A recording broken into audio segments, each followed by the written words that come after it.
코로나의 이 엄중한 상황 가운데서도, 어려운 상황 가운데서도 지난주에 하나님께서 특별 새우봉회를 통하여 큰 기쁨의 단비를 내려주셨습니다.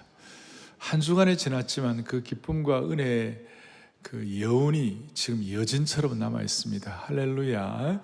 그래서 오늘 제가 말씀을 준비하면서 오늘 하나님 아버지 2단계, 2.5단계 넘어간다고 하는 이 상황 가운데 주님 이 시간 은혜의 단비를 내려 주십시오. 서초동 반포대로 121번지 하늘문을 여시고 주님이 예비하신 은혜의 단비를 물붓듯 임하게 하여 주십시오. 제가 은혜의 단비, 은혜의 비를 얘기하면서 오늘 첫 번째 봄비의 은혜에 대해서 오늘 스가랴 10장을 또박또박 강의를 할 터인데, 여러분들이 말씀 가운데 주께서 무슨 음성을 주시는지 확인하면 좋겠습니다. 오늘 1절에서 보니까 1절을 다시 한번 앞에 볼 때 뭐가 올 때예요? 봄비가 올 때에, 봄비가 올 때에.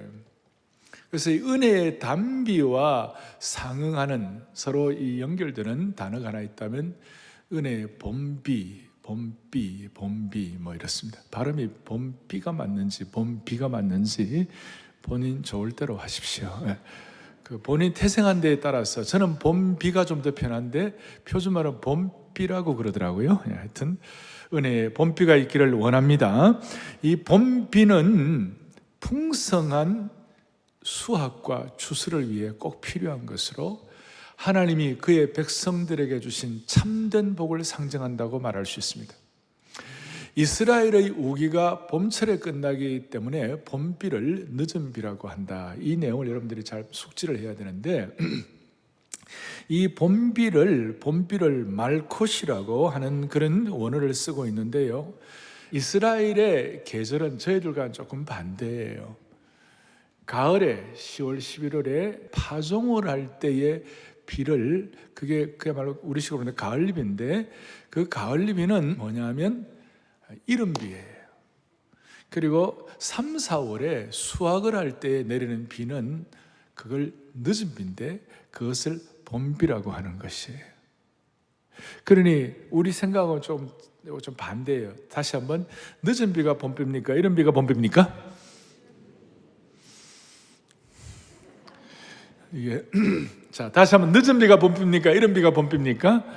늦은 비가 봄비입니다. 그런데 이 늦은 비가 봄비가 되는데 이것은 왜 중요한가? 이른 비는 파종하고 이렇게 하는 것이지만 씨를 뿌리고 할 때 필요한 비인데, 늦은 비가, 봄비가 제대로 내려지지 않으면 그 모든 추수 때 열매와 이런 것들이 제대로 결실을 못하고 제대로 알곡이 익지를 못하는 것이에요. 그래서 반드시 늦은 비에 봄비가 필요한 것이에요. 우리가 생각할 때 추수 때 비가 오면 곡식 썩지 않는가? 이스라엘하고 우리랑 완전히 다르고 건조하고 메마른 그런 곳이기 때문에 반드시 추수의 시기에는 늦은 비, 봄비가 내려져야 추수를 할 수 있는 것이에요. 그걸 뒤에서 그렇게 써놓았어요. 이 봄비가 얼마나 필요한지 욥기 29장 23절에 이런 말씀이 있어요. 그들은, 같이 읽어볼까요? 그들은 비를 기다리듯이 나를 기다렸으며 봄비를 맞이하듯이 입을 벌렸느니라. 이야, 추수를 위하여 입을 벌리고 내리는 비를 맛보려는 농부의 모습이 한편의 그림처럼, 그림 언어처럼. 그래서 저는 오늘 이 말씀을 준비하면서 주여 은혜의 봄비를 주옵소서. 은혜. 그러면 또 요새 비는 산성비인데 그 맞아가 되겠습니까? 완전히 달라요. 그 옛날 그 추수 때를 기다리는 간절한 농부의 모습을 가지고 오늘 어쨌든 간에 이 예배를 통하여 한 번도 예외 없이 은혜의 봄비를 경험하기를 바라는 것이에요. 여러분 생각해 보세요. 늦은 비가 없으면, 봄비가 없으면 추수의 때를 맞출 수가 없어요.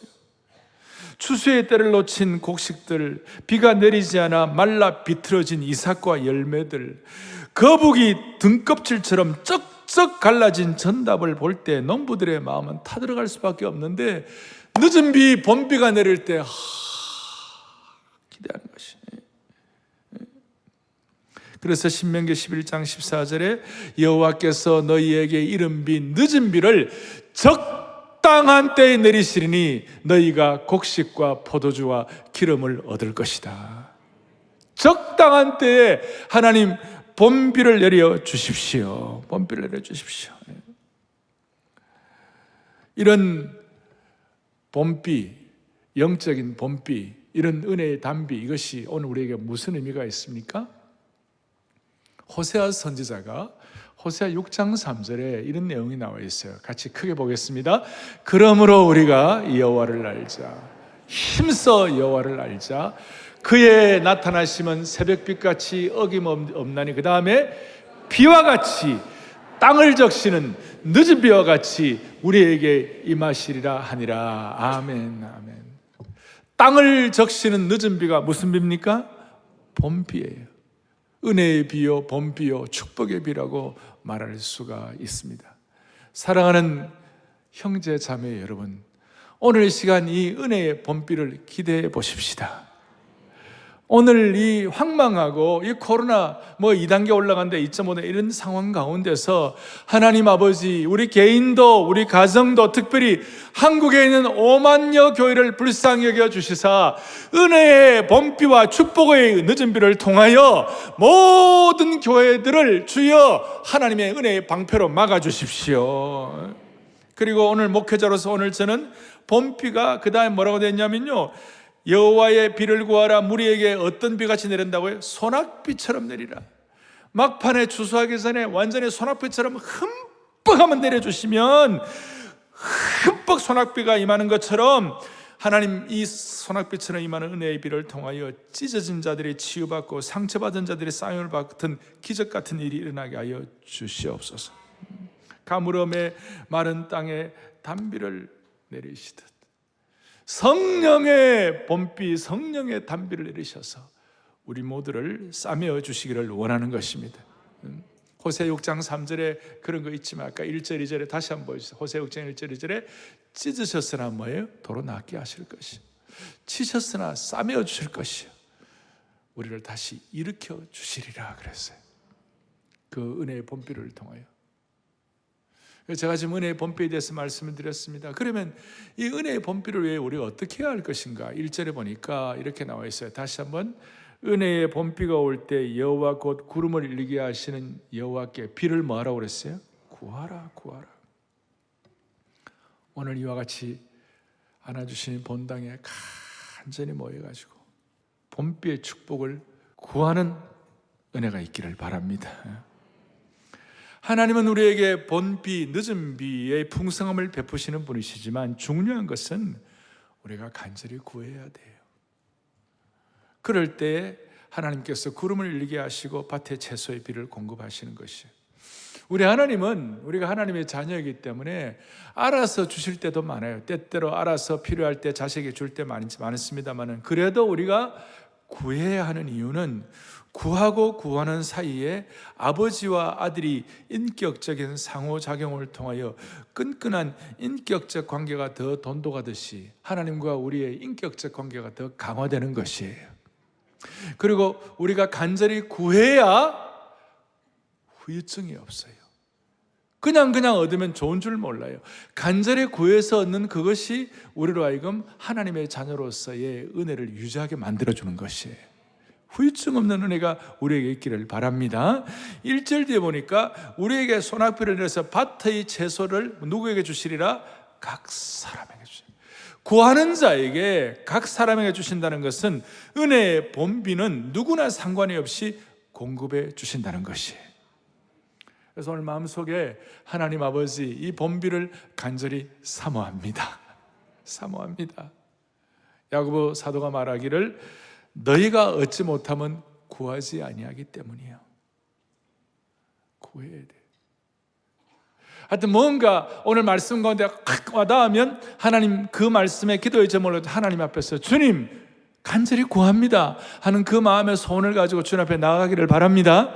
흔히들 우리가 구하는 기도는 어떻게 보면 좀 이렇게 좀 얕은 기도라고 그러고 구하는 기도는 좀 저급하다고 생각하고 그 얘기를 할, 물론 그럴 때가 있어요. 우리가 너무 달라달라 하는 것도 문제가 있긴 하지만, 그러나 절박할 때에, 정말 절실할 때에 구하는 것은, 이것은 하나님과 나와의 관계를 더 깊이 하게 하는 건 줄로 확신하셔야 되는 것이에요. 구할 때 어떤 은혜를 주시는가? 신명기 28장 12절을 또박또박 같이 우리 보겠습니다. 여호와께서 너를 위하여 하늘의 아름다운 보고를 여시사 내 땅에 때를 따라 비를 내리시고 내 손으로 하는 모든 일에 복을 주시리니 너가 많은 민족에게 꾸어줄지라도 너는 꾸지 아니할 것이요. 할렐루야.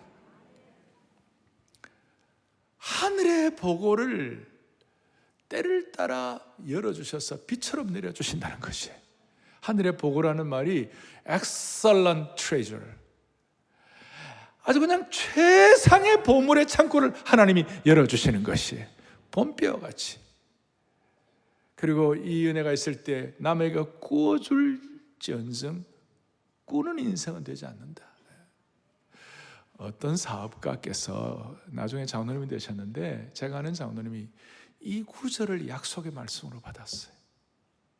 하나님 아버지, 부족한 종이 기도하지만 그러나 하나님은 부족하지 않사오니 하나님의 excellent treasure, 하늘의 보물 창고를 열어주셔서 꾸어줄지라도 꾸는 인생 되지 말고 그야말로 남들에게 꼭 축복의 은혜의 저수처럼 살게 해달라고 그렇게 해서 기도함으로 말미암아 나중에 이 장로님이 사업에 큰 복을 받았어요. 여러분, 뭔가가 여러분들에게 딱 와닿으면, 어린아이처럼 순전하게 어떤 말씀인데 딱 와닿으면 그 말씀을 가지고 집중해서 기도하면 하나님이 일하시는 것이에요. 그게 믿음이에요. 그게 믿음이에요. 우리가 봄비를 구한다는 것은 하늘의 영광스러운 창고와 보고를 열어달라는 것입니다. 그러니까 순전한 마음으로 주님 은혜의 봄비를 내리셔서 이 민족 한국교회를 보호하여 주십시오. 왜 이렇게 간절히 구해야 합니까? 왜 간절히? 오늘 우리 상황을 보면요, 우리가 어떨 때는 너무 무능함을 느껴요. 어떤 분들은 내가 영적으로 파산한 것 같은 느낌을 가질 때가 있어요.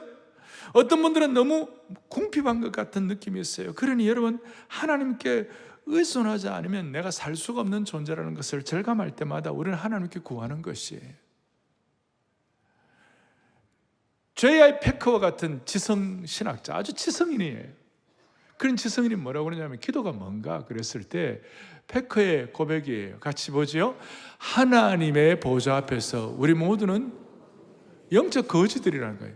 마땅히 하나님께 좋은 선물을 구하는 기도를 해야 한다. 자, 마땅히 하나님께 좋은 선물, 축복의 봄비를 내려달라고 기도하는 것은 정상이에요, 아니에요? 기도는 뭐예요? 절실한 필요를 공급해 달라고 구하고 비는 것이다. 넓은 의미에서 구하는 것은 기도의 진수이다. 우리의 형편을 바라볼 때에 우리는 기도하지 않으면 살 수가 있겠습니까? 지금 간절히 구하는 것이 기도의 진수가 되는 것입니다. 이것이 기도의, 우리의 필요를 하나님께 요청하는 것은 기도의 기본이요, 기도의 핵심이라고 말할 수 있습니다. 이런 차원에서 웨스트민스터 우리 요리 문답, 거기에 기도란 무엇인가라는 질문에 대해서, 기도는 우리의 바라는 바를 하나님께 올려드리는 것이다. 지난 수백 년 동안 하나님의 언약의 백성들, 복음을 믿고 생명의 역사를 깨달은 하나님의 백성들이 아주 심플하게 기도가 뭐냐 그랬을 때, 기도는 우리의 바라는 바를 하나님께 올려드리는 것이다. 기도의 내용도 중요하고 기도의 태도도 중요하고 기도의 형식도 중요하지만 참으로 중요한 것은 기도는 하나님께 구하는 것임을 알아야 하는 것입니다. 그래서 성경 곳곳마다 환난 날에 나를 구하라, 부르라, 내가 너를 건지겠다. 시편 60편 8절에 보니까 백성들아 시시로 그를 의지하여 그의 앞에 구하는 마음을 가지고 토하라 그랬어요. 오죽하면 산상보험 마지막 7장에 보면, 마태복음 7장에 구하라 그래야만 우리에게 주신다고 그랬어요. 이건 너무 잘 아는 것이지만 여러분의 마음속에 다시 한번 주여 우리의 가정과 개인과 교회에 본비를 내려 주십시오. 은혜의 본비를 내려 주셔서 한국교회 5만여 교회를 주님 보호하여 주옵소서. 그리고 이제 이럴 때 하나님 우리가 목자 없이 유리하는 것을 다 치료해 주시는데, 목자에 대한 것은 다음 주 제가 말씀할 것이고, 3절 뒤에 보니까 무슨 얘기가 나오느냐면, 만군의 여호와가 그의 무리 곧 유다 족속들을 돌보아 그들을 전쟁의 뭐와 같이 하리라? 준마와 같게 하리라. 전쟁의 준마와 같이 한다는 것, 이 준마는 전쟁을 두려워하지 아니하고 용기로 무장하여 강하고 담대하게 전쟁에 임하는 말입니다. 하나님은 그의 백성들에게 전쟁에서 아주 탁월한 적토마와 같이, 그야말로 빼어난 말들 천리마와 같이, 하늘마와 같이, 이런 준마와 같이 전쟁에서 달려 담대하게 맞서도록 용기를 주시는 것이, 강하게 한다, 그런 뜻이. 이번 특세를 통하여, 그리고 특별사역분을 통하여 이렇게 이 코로나의 이 어려운 환경 가운데서도 온라인으로 들어오시고 간절한 마음으로 사모하면서 모든 성도들이 안아주시니 본당에 이와 같이 나와서 주님 앞에 나오는 것은 하나님이 저와 여러분들을 하나님 나라의 영적 준마로 만드시는 축복이 있는 것이에요. 오늘 이 말씀의 은혜를 받아 이 말씀을 가지고 기도하고 메어 달리고 주님 앞에 나를 접목할 때 하나님의 은혜의 준마를 타고 무한하신 자원에 참여하도록 만들어주시는 것이에요. 이제 오늘 그러면 제가 이제 서론격으로 이 내용들을, 은혜의 본비가 무엇인가, 늦은 비가 무엇인가, 그리고 구하는 것이 무엇인가 말씀을 드려요. 그럼 구체적으로 본비를 구해서 받은 구체적인 축복이 뭐냐? 이걸 우리가 사모하고 기도의 제목으로 삼을 수 있어요. 이제 중요한 내용으로 들어가는 것이에요. 이제 본비를 통한 참된 축복, 본비를 구해서 받는 참된 축복, 오늘 어떻게 보면 요절이라고 말할 수 있는데 4절에 보면 이렇게 나와 있어요. 모퉁이 돌이 그에게서, 말뚝이 그에게서, 싸우는 활이 그에게서, 권세 잡은 자가 다 일제히 그에게서 나온다, 이런 말씀이 있습니다. 구해서, 본비를 구해서 받은 구체적인 축복이 뭐냐? 모퉁이 돌의 축복을 받는다, 말뚝 기둥의 축복을 받는다, 싸우는 활의 축복을 받는다. 물론 모퉁이돌, 말뚝 기둥, 싸우는 활은 궁극적으로 참된 목자 되시는 예수 그리스도를 지칭하는 것입니다. 그런데 예수 그리스도를 구세주와 주님으로 모시고 오늘도 주님하고 주의 주신 크신 은혜를 사모합니다라고 영혼의 입을 벌려 나는 주님 앞에 환난과 어려운 건 영적인 거지입니다라는 그런 마음의 손을 가지고 간절히 구할 때에 하나님이 세 가지 축복을 주시는 것이에요. 첫째, 모퉁이돌의 축복을 주시는 거예요. 이는 안정감을 말하는 안정감. 건물에서 가장 중요한 것이 모퉁이 돌이에요. 보통 생각 모퉁이 돌 그러면 구석에 있는 돌인가 그렇게 생각하기 쉬운데, 모퉁이 돌은 히브리어로 핀나라고 말하는데 이것은 정초석 주춧돌을 의미하는 것입니다. 오죽하면 예수님 당신께서 스스로 자신을 모퉁이 돌이라고 말씀하셨어요. 그러니까 모퉁이 돌 되시는 예수님을 신뢰하는 우리에게도 모퉁이 돌의 축복을 주시는 것이. 요즘은 건축할 때에 그 지하를 파고 안정적으로 건축하려면 지하를 파고 거기에다가 콘크리트 철근을 넣어가지고 그 위에다가 이제 집을 짓는데요. 옛날 고대 근동 고대 시대에는 이 모퉁이 돌, 큰 돌들을 딱 정초석 주춧돌을 만들어 돌 위에다가 집을 짓기 시작하는 거예요. 건물을 지탱하는 필요한 주춧돌을 세워가지고 건물을 짓는 거예요. 그래서 모퉁이돌은 기초, 안정을 의미하는 것이에요. 하나님의 백성들에게 흔들림이 없는 안정감을 주는 것이에요. 여러분의 삶과 가정과 자녀들이 안정되시길 바랍니다. 그렇다면 주여 모퉁이돌의 은혜, 모퉁이돌을 통한 축복의 본비를 허락하여 주십시오. 제가 모퉁이돌을 생각할 때마다 제 마음에 닿는 구절이 있어요. 28-26, 이사야 28장 16절 같이 보겠습니다. 28-16 시작. 그러므로 주 여호와께서 이같이 이르시되 보라, 내가 한 돌을 시온에 두어 기초를 삼았노니 곧 시험한 돌이요 귀하고 견고한 기초돌이라 그것을 믿는 이는 다급하게 되지 아니하리로다. 할렐루야. 저는 이 모퉁이돌의 은혜를, 기초돌의 은혜를 믿으면 그 사람은 다급하게 되지 아니하리로다. 헐떡거리지 아니하리로다. 삶이 요동하지 않으리로다. 귀한 돌, 기초돌, 견고한 기초돌을 통하여 만세반석 열리니 내가 들어갑니다. 의가 없는 자라도 도와주심 바라고, 이 모퉁이 돌 되시는 그 은혜 가지고 빈손들과 앞에 오지만 하나님, 내 인생에 안정감을 허락하여 주십시오. 바울이 이걸 깨닫고 뭐라고 말씀하시는가? 함께요. 너희는 사도들과 선지자들의 터 위에 세우심을 입은 자라. 그 다음에 그리스도 예수께서 친히 모퉁이 돌이 되셨느니라. 할렐루야. 인생에 폭풍이 불고 부정이 판을 치고 끝이 보이지 않는 혼란이 있다 하더라도 예수님을 내 인생의 모퉁이 돌로 세우면 기초가 단단해지고 안정적으로 요동하지 아니하고 심지어 다급하지 아니하고 헐떡거리지 않는다는 것이에요. 어떤 지옥의 권세도 감히 넘보지 못할 인생이 된다는 것입니다. 오늘 어린아이처럼 순전한 마음으로 주님, 내 인생의 모퉁이 돌 되게 하신 거 감사합니다. 그거 믿으니 주님, 은혜의 봄비의 축복을 믿으니, 축복의 봄비를 통한 모퉁이 돌의 은혜를 믿으니 주님, 더 이상 헐떡거리지 아니하고 다급하지 아니하고 흔들리지 말게 하여 주시옵소서. 두 번째로는 천막의 말뚝의 은혜예요. 이 말뚝의 은혜는 한마디로 이 천막을 튼튼하게 인내, 어떤 경우 인내하는 거예요. 이 말뚝은 천막을 폭풍이 날아가지 않도록 고정시키는 역할을 하는 것입니다. 그리고 우리가 천막의 말뚝이라 그러면 우리가 텐트 칠 때 옆에다가 폴대 세우는 그게 아니고, 이것은 견고한 천막을 제대로 하기 위하여 중앙에 기둥처럼 쫙 올리는 큰 기둥, 그게 이 말뚝이에요. 정확하게 말하면 말뚝 기둥이에요. 봄비의 축복은 우리에게 말뚝 기둥의 은혜를 주실 줄로 믿습니다. 견고한 인내의 상징이라고 말할 수 있습니다. 장막 세울 때 한가운데 있는 강고하고 튼실한 장대 기둥이에요. 이 말뚝은 비바람과 폭우가 몰아칠 때에 천막을 강하고 든든하게 붙잡아 주는 것입니다.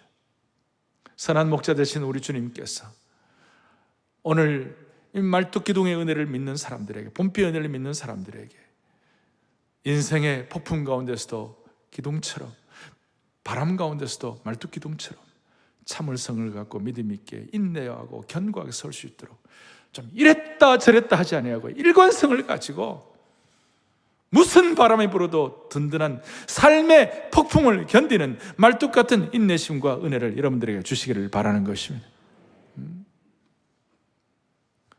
코로나 어려운 시대고 기독교가 공격도 받고 이런 시대에 우리 다 흔들림 없이 세상에 어떤 공격이 들어온다 할지라도, 무슨 이단이 오고 과격한 무슨 사회주의, 공산주의, 이슬람, 그 다음에 종교다원주의, 인본주의, 인문학 이런 것들이 막 들어온다 할지라도 다 흔들림 없이 주춧돌처럼 안정감을 가지고 말뚝 기둥처럼 견고하게 서 있는 축복을 주셨으면 좋겠습니다.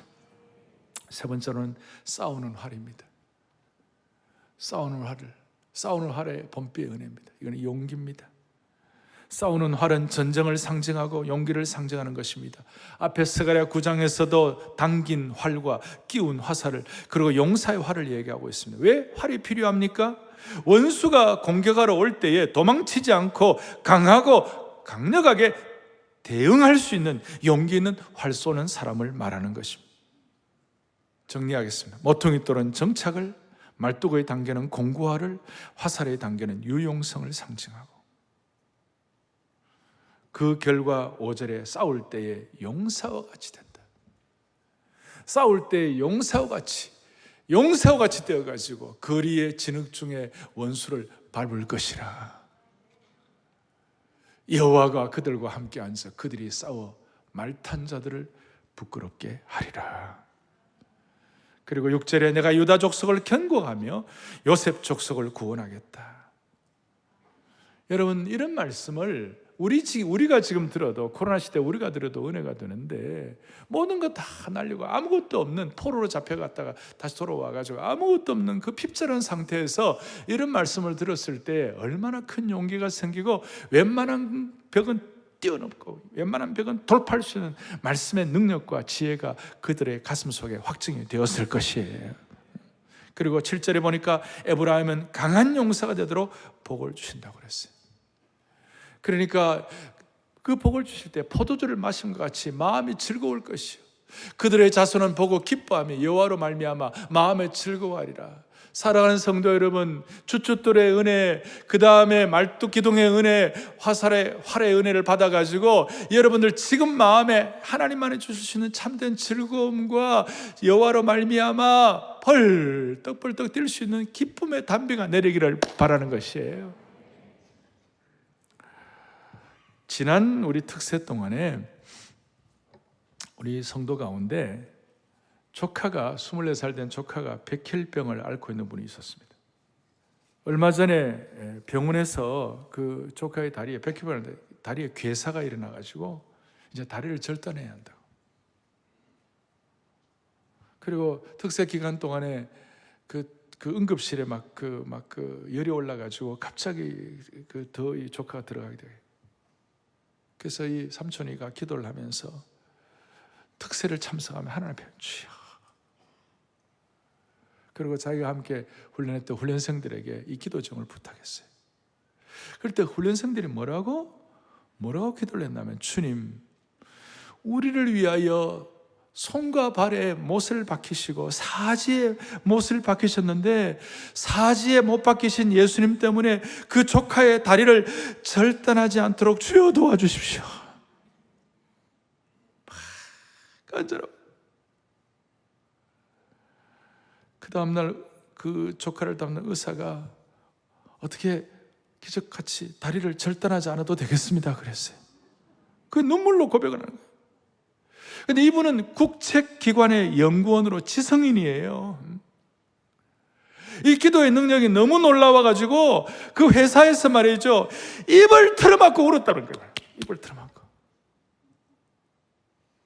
말뚝기둥이 되시고 견고한 기초들이 되시고 용사의 활이 되시는 주님 앞에, 반포교구의 남자 순장님인데 순원들과 함께 특세에 참석하면서 순원을 위해 기도했어요.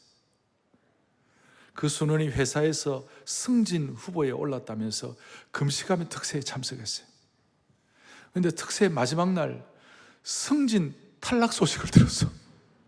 펑펑 울었다는 거예요. 근데 그 순장님은 특이하게도 그 순원이 얼핏 이야기했던 이직을 위해서 기도했고, 그래서 순원에게 이 얘기를 했어요. 울지 마라. 나는 너 승진이 아니라 이직을 위해서 기도했다.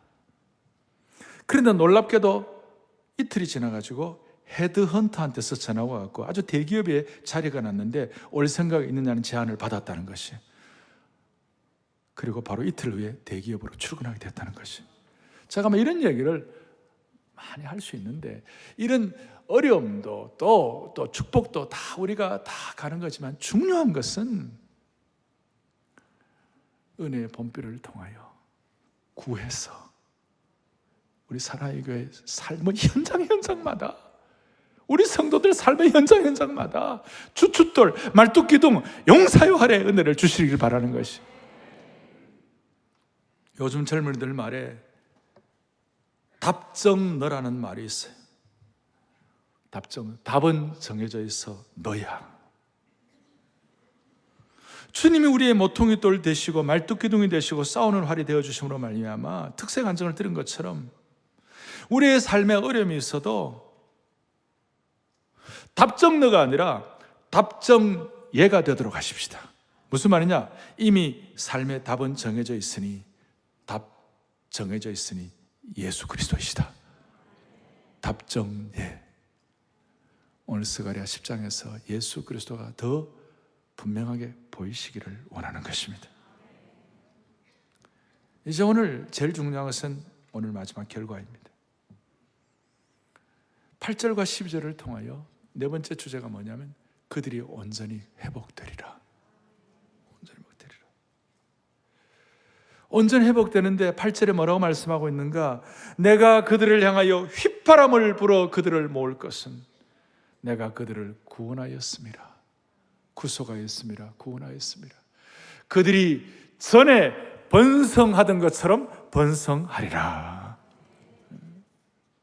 그리고 휘바람을 불어 그들을 모을 정도로. 휘바람이란 건 뭡니까? 완전히 대승리의 어떤 결정타를 먹이는 것이에요. 거기 오늘 본문에 보니까 뒤에 그들이 11절에 고난의 바다를 지나갈 때 바다 물결을 치겠다, 나일의 깊은 곳이 다 마르겠다 그랬잖아요. 이거 뭘 상징하는 겁니까? 마치 홍해가 갈라지는 것처럼, 홍해가 갈라져서 지나갈 때 찬송을 하며 휘바람을 불면서, 이거는 하나님이 우리를 완전히 은혜의 범비로 축복하신다는 신호탄이에요. 이것이 옛날에 우리가 어릴 때 지상 최대의 작전이라는 영화를 봤는데, 놀만디 상륙 작전 성공하고 이기고 난 다음 군인들이 막 승리의 길을 걸으면서 매니맨 따라라라 뭐 역사를 남긴 무슨 뭐 해병대 휘바람 불면서, 휘바람을 분다는 것은 그야말로 하나님이 함께 하는 신이 나는 그런 어떤 고백이고, 우리 입장에서 그런데 마귀의 입장에서는 휘바람은 멸망의 신호탄이 될 줄로 믿으셔야 되는 것이. 이런 휘바람을 주님께서 목자가 되셔가지고 휘바람을 부실 때 요한복음 10장에 보면 내 양은 내 음성을 듣는다 그랬어요. 오늘 이 주님의 음성을 여러분들, 내 양은 내 음성을 알고 하는 것처럼 주님의 음성을 알고 듣기를 바라는 것입니다. 오늘 주일날 우리에게 주시는 음성이 있을 거예요. 간절한 마음. 그리고 9절에 있는 것처럼 흩어져 있는 먼 곳에 있는 백성들도 나를 기억하고 그들이 살아서 그들의 자녀들과 함께 돌아올지라.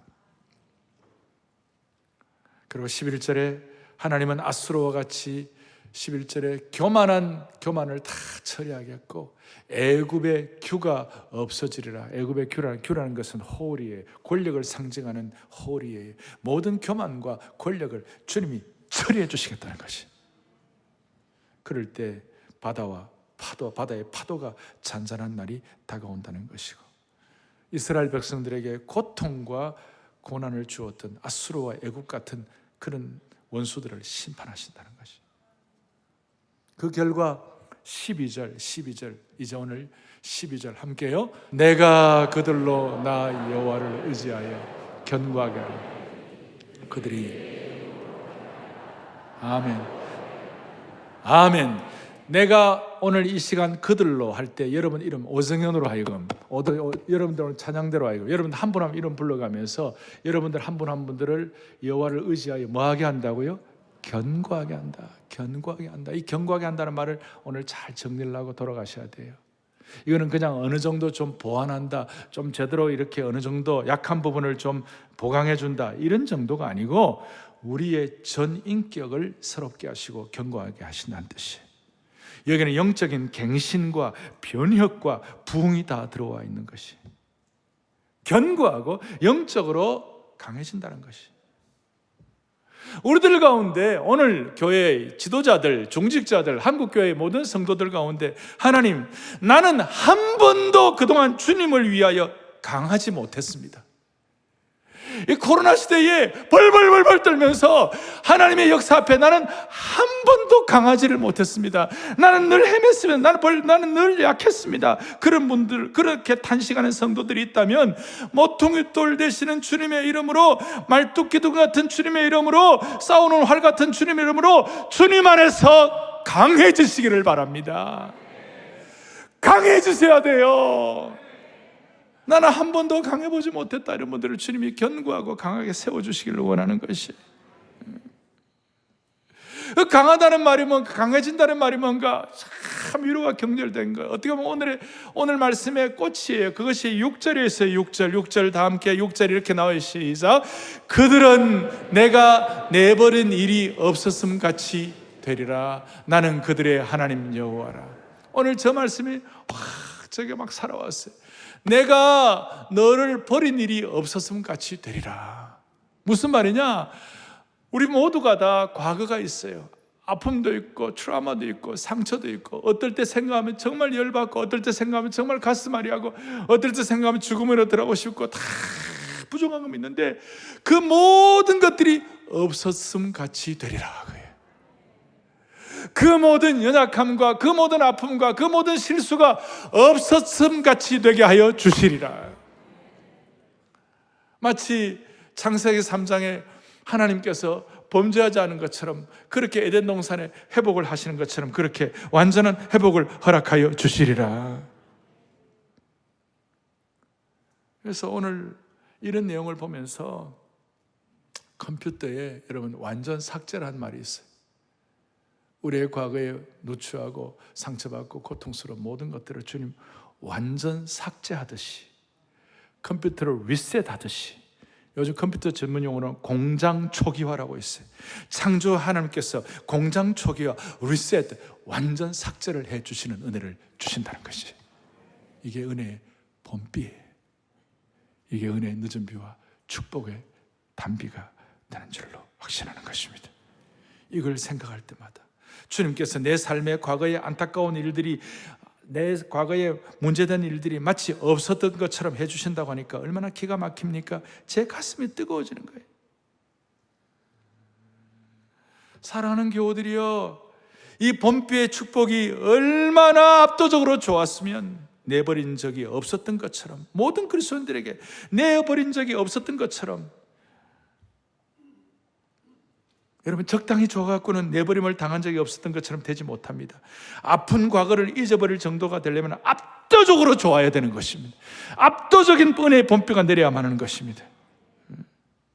말씀을 마무리하겠습니다. 이런 말씀을 들을 때 이 말씀에 어린아이처럼 순전하게 와닿기를 바랍니다. 마음이 너무 굽어지고, 마음이 너무 비판적이고, 너무 이성적이고, 너무 의심이 많으면요, 비판의 영이 임하면 우리가 이런 것들을 받아들일 수 없어요. 그래서 잠언에 보면 마음이 굽은 그릇이 되면 안 된다. 마음이 굽은 자는 복을 얻지 못한다 그랬어요. 그리고 강팍하면 28장에 항상 경외하는 자는 복되거니와 마음이 강팍하게 하는 자는 재앙에 빠진다 그랬어요. 굽은 마음, 강팍한 마음 주님 제하여 주시옵소서. 제하여 주십시오. 그리고 이 이른 비와 늦은 비, 특별히 늦은 비, 은혜의 봄비는 신약에서는 성령의 기름 부음을 상징하는 것입니다. 빈들의 마른 풀같이 시들은 나의 영혼 간절히 기다리네. 은혜의 봄비, 오늘의 봄비로 내리는 성령 내게도 주옵소서 그랬어요. 신약시대에는 이것이 늦은 비의 봄비가 바로 성령의 역사예요. 성령님을 사모하며 오늘 다 정리하십시다. 주여 이른 비와 늦은 비의 축복을 간구합니다. 세 가지 하나님이 예배하신 구체적인 현장을 경험하게 하시고, 마치 내 삶의 과거의 모든 것들이 깨끗하게 정리된 것처럼 다시 한번 영적으로 강하게 하여 주옵소서. 손을 다 들고 가물음의 마른 땅에 단비를 내리시듯 성령의 단비를 내려 새 생명 주옵소서. 가물음의 마른 땅 단비를 내리시듯 성령의 단비를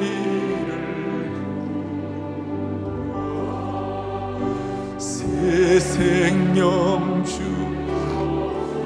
가물음의 마른 땅에 봄비를 내리시듯 축복의 봄비를 내리시듯 가물음의 마른 땅 봄비를 내리시듯 봄비를 내리시듯 성령의 봄비를 내려 성령의 봄 참 회복을 달라고 참 회복 주옵소서. 성령의 번비를 내려 참 회복 주옵소서. 성령의 번비를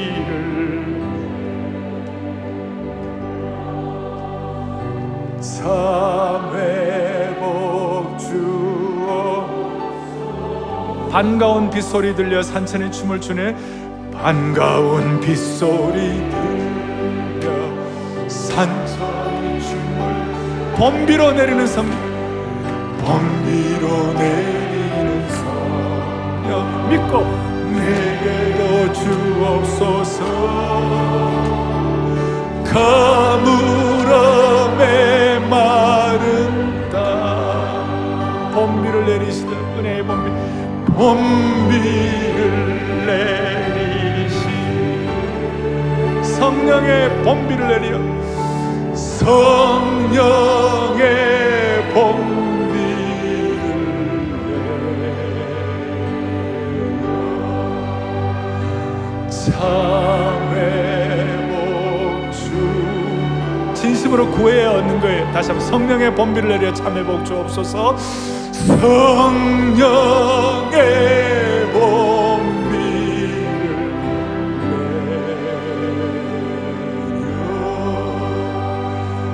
참회 복주 없소. 자매들만 성령의 봄비를 내려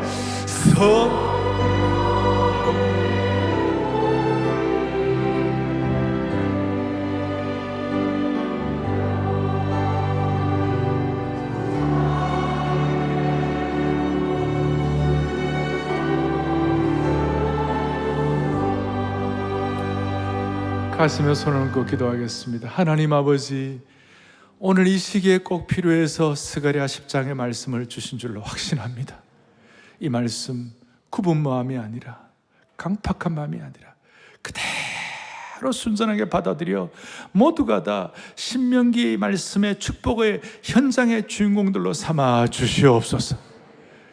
생명의 역사, 회복의 역사, 우리의 아픈 과거들이 싹 사라질 정도로 주님 우리의 말씀의 능력과 기름 부음이 체험되게 하여 주옵소서. 예수 그리스도 이름 받들어 간절히 기도 올리옵나이다. 아멘.